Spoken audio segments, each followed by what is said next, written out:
বাজারে সয়াবিন তেল কিনতে হলে এখন ক্রেতাদের গুনতে হবে আরও বাড়তি টাকা। সয়াবিন তেলের দাম বৃদ্ধি নিয়ে বাণিজ্য মন্ত্রণালয়ে আয়োজিত এক সংবাদ সম্মেলনে বাণিজ্য মন্ত্রী খন্দকার আব্দুল মুক্তাদির এই নতুন দর ঘোষণা করেন।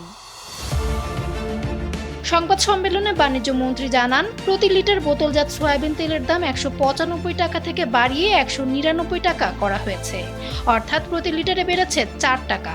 অন্যদিকে পিছিয়ে নেই খোলা তেলও। লিটার প্রতি ৪ টাকা বেড়ে ১৭৫ টাকার খোলা সয়াবিন তেল এখন বিক্রি হবে ১৭৯ টাকায়। তেলের দাম বৃদ্ধি নিয়ে বাণিজ্য মন্ত্রী আরও বলেন, বৈশ্বিক পরিস্থিতির কারণে সারা বিশ্বেই পণ্যের উৎসে মূল্য বৃদ্ধি পাচ্ছে। আশা করি আমাদের ভোক্তারা বিষয়টি বিবেচনায় নিয়ে দেখবেন। ডেস্ক রিপোর্ট, সোমের আলো।